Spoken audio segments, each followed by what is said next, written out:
북한 김정은이 다음 달 3일 중국의 베이징에서 열리는 전승절 행사에 참석을 하고요. 이 자리에 푸틴 러시아 대통령까지 온다는 소식 저희가 어제 전해드렸었죠. 이재명 대통령이 미국을 찾아서 굳건한 한미 동맹 체제를 재확인하자마자 중, 이 세 나라의 정상이 처음으로 한자리에 모이게 되면서 한반도 주변 정세가 한미 일대, 북중러의 신냉전 대결 구도로 본격 전개될 조짐을 보이고 있습니다. 이 대통령으로서는 북한도 중국도 러시아도 모두 내칠 수 없는 또 가볍게 여길 수 없는 외교 상대이기 때문에 임기 초반부터 이른바 실용 외교 노선에 큰 부담 그리고 숙제를 떠안게 된 상황입니다. 네, 북한 조선중앙통신은 어제 다음 달 3일 중국 베이징에서 열리는 전승절 열병식에 김정은의 참석 소식을 보도를 하면서 중국 방문을 공식화했습니다.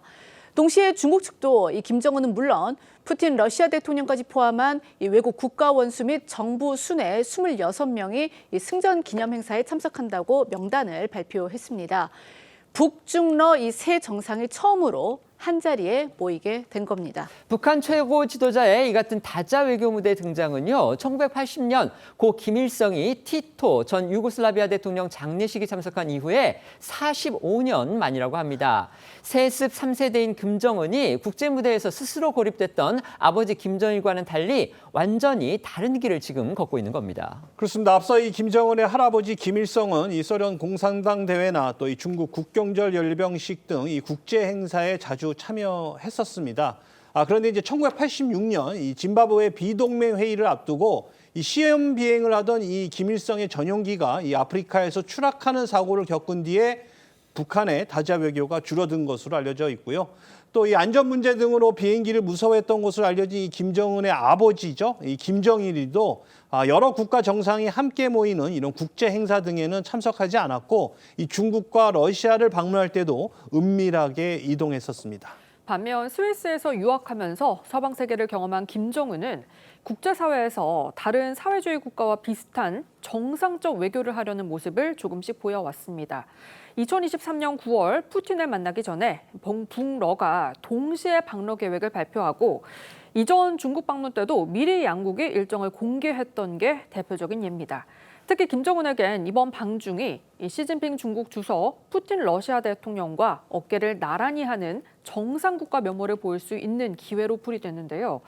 다만 해외를 나갈 때 안전성 여부와 보안상 이유로 전용 열차를 애용하기 때문에 전문가들은 이번에도 김정은이 전용 열차를 타고 베이징에 갈 가능성이 높다고 내다봤습니다. 김정은의 이번 중국 방문 결정, 러시아 우크라이나 전쟁 종전의 이후를 생각한 일종의 포석이다 이런 분석도 나오고 있습니다. 그렇습니다. 이 북한은 2022년 러시아의 우크라이나 침공 이후 이 러시아의 포탄 제공과 또 이 북한군 파병까지 하면서 군사, 경제적 지원을 러시아로부터 받아서 자신감도 얻었습니다.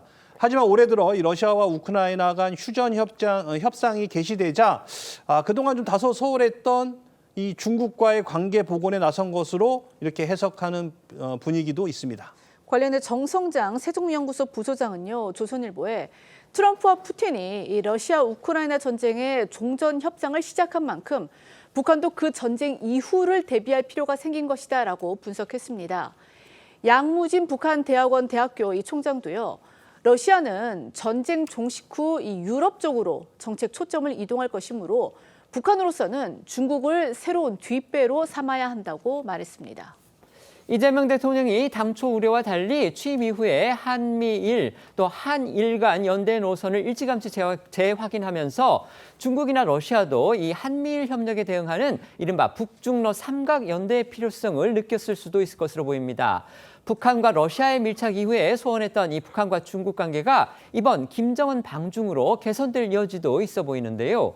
중국과 북한 모두 이걸 노리고서 김정은 방중을 추진했다 이런 해석도 나오고 있습니다. 네, 중국은 그동안 우크라이나를 침공하고 전범 국가로 낙인 찍힌 러시아와 핵개발로 유엔의 제재를 받는 북한과 함께 하나로 묶이는 걸 전략적으로 불리하다고 판단했습니다.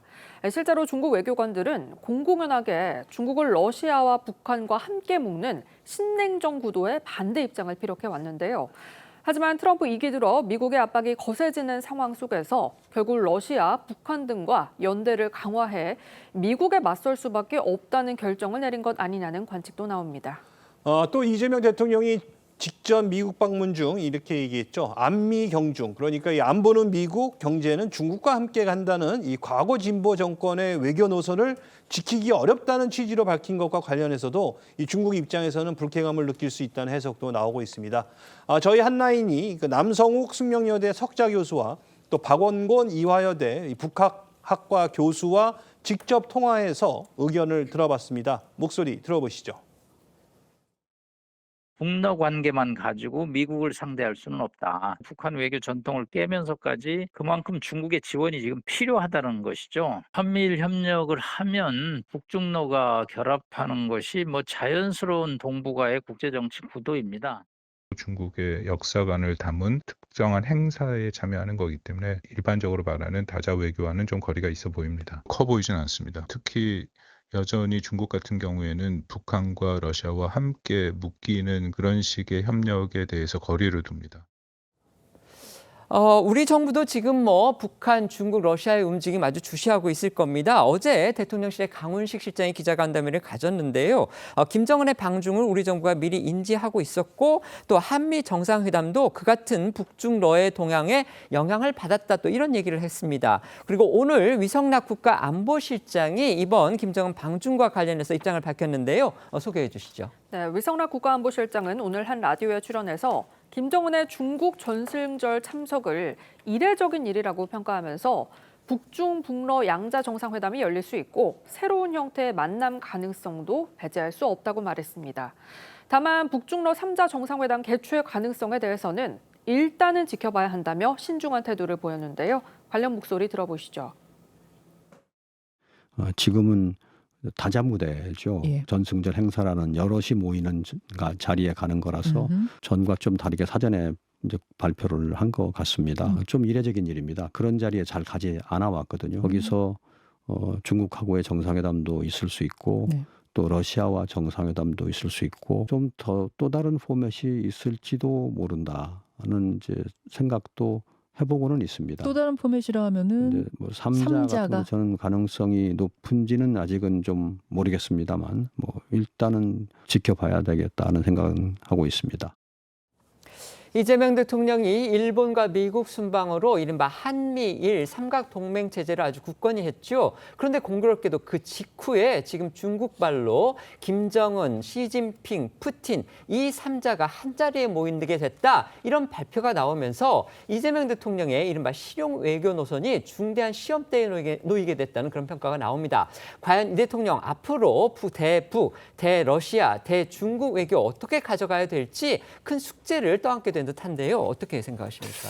일단 실용외교라는 것들이 따져보면 실익을 따지는 것이고 국익 중심을 가는 것인데 이번에 이재명 대통령이 트럼프를 만나면서 사실상 이 한반도 정세뿐만 아니라 북중러, 한미일의 어떤 공조도 트럼프 대통령은 다 떠넘긴 꼴이 됐습니다. 피스메이커를 해라.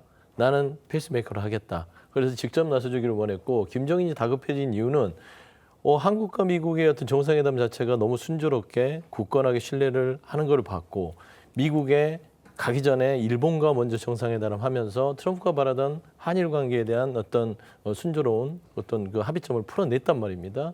저는 그런 차원에서 김정은이 결국에는 이 미국을 견제하기 위한 뒷배로서는 중국이 필요하다고 인식을 했을 것이고 그래서 전승절에 가서 중국과의 관계를 돈독해야겠다라는 것인데 사실 또 최근에 보면은 우리 측 중국 특사단이 확인한 거는 중국의 시진핑 자체도 에이펙에 참석하겠다고 했기 때문에 사실 저는 트럼프 역할이 가장 큰 거라고 보고요. 그 자체가 이재명 대통령이 떠오르지 않더라도 그게 어떤 실용적인 전략이 아닐까. 그렇게 좀 평가를 할 수 있을 것 같습니다. 네. 이재명 대통령과 김정은 위원장의 생각이 완전히 다른 것 같아요. 이재명 대통령은 이번에 한미 정상회담에서도 많이 확인이 됐죠. 김정은 이야기를 상당히 많이 했지 않습니까? 그래서 트럼프 1기 때와 같은 그런 초반에는 상당히 화해 무드가 돌았죠. 남북 미국 사이에. 그래서 심지어 안미 경중 이야기를 철회를 해 그것을 이제 좀 바꿔야 된다고 이야기를 했다가 또 중국으로부터 한국 시보 같은 데서 엄청나게 비판을 했어요. 그런데 이래서 잘 해 나가겠다는 그걸 실용이라고 생각을 하는데 지금 그러니까 김정은의 생각은 그때와는 지금 완전히 생각이 다른 것 같아요. 일단은 친냉전 체제를 기정사실화하고 이쪽에 미국, 그러니까 중국과 러시아와 같이 한 길을 갖는 그쪽 노선으로 선택을 한 것 같은데 지금 이재명 정부에서는 그래도 양쪽을 다 아우를 수 있다고 생각을 하지만은 그러다가는 양쪽이 다 안 될 수도 있기 때문에 확실한 노선 방향 설정이 필요하다고 봅니다.